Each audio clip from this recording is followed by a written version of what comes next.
Welcome back, everyone. In today's video, I want to cover game 59 of a first book of Morphy.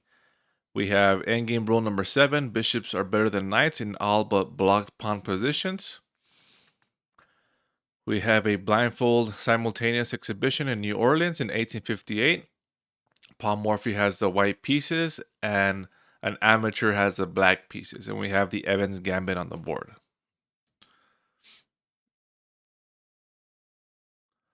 So let's go ahead and go over the game. Let's go to the Evans Gambit position.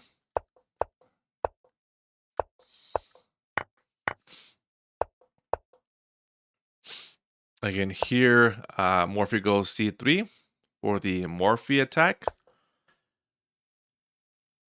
And black goes knight a5. The author comments that this is the best answer to Morphy's knight c3. White goes knight g5, attacking f7 with the bishop and the knight. So knight captures c4.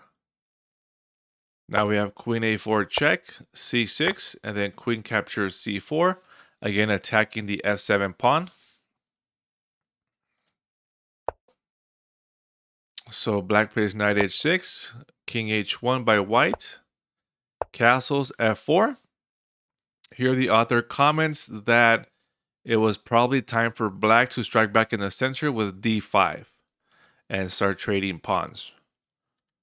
So d5, e captures d5, c captures d5, knight captures d5, bishop e6, knight captures e6, f captures e6, knight captures b6, queen captures b6, and here the author says that this doesn't look so bad, doesn't look too bad for black.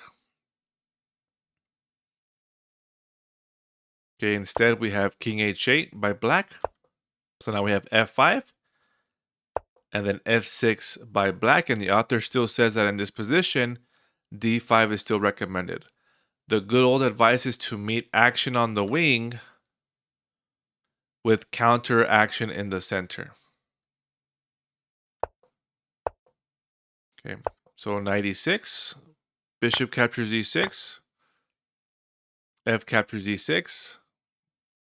Now here you have to see, if you are black, that what are white's threats, right? This is a threat by white. Bishop captures h6 is a threat. So again, option queen e7 or get your knight out of the way first, knight g8. Here, black chooses queen e7. The author comments, a notable aspect of knight g8, which prevents a fracture of the king's position, is that white can't make any threats with this 18th move, which is bishop captures h6. So g captures h6. The isolation of all these pawns, again, makes it much easier to find threatening moves. Rook f3, rook g8. Rook a to f1, doubling up on the f6 pawn. So now rook g6, defending both f6 and h6. Knight e2, rook f8. Knight f4, attacking the rook on g6. Rook g5, and then now d5. Here the author comments, the threat to capture on c6 persuades black to block the pawn position with c5. And here we have the position from the thumbnail. Again, so now this bishop, which had this diagonal, right, now turns into a bad bishop because it's blocked by its own pawn. So now the pawns here are on dark squares. So again, these pawns will restrict the bishop's mobility. And then again, notice, just something for you to notice what the dark square bishop does now in this game. Right? What's the role of this dark square bishop? And then notice what the knight does the rest of the game. So queen c3, bishop d8. Otherwise, a powerful sacrifice knight h5 was coming. So here with this move, white plays queen c3, attacking f6. And now we have 3 pieces targeting f6. And so 3 attackers, and black has 2 defenders. Now all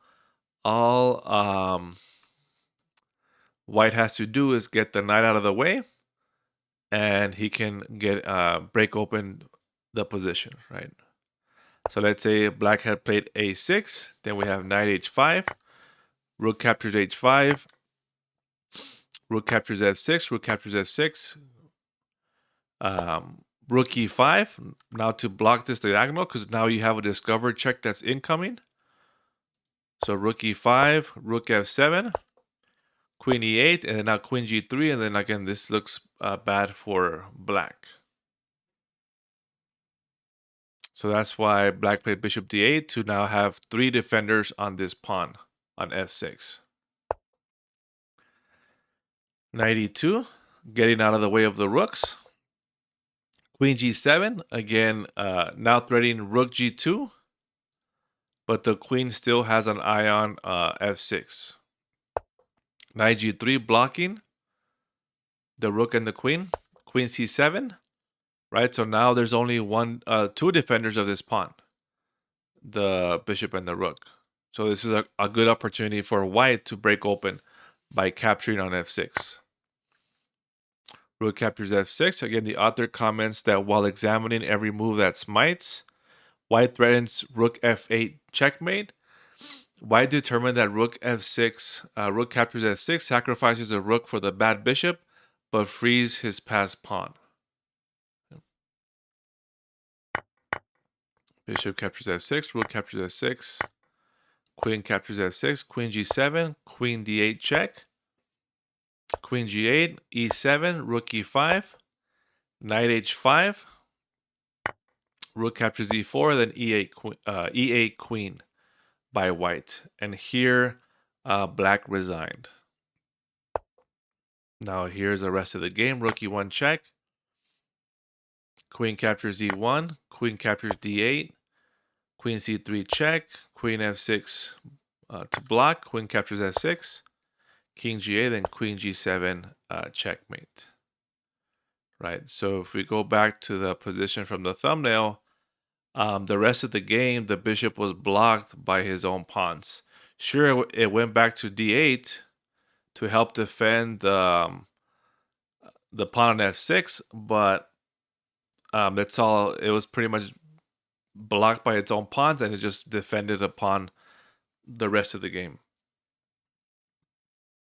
Meanwhile, the knight was able to maneuver itself from f4 to e2 to g3, and then later on it went to h5 and assisted in a checkmate for white. Right, so e2, g3,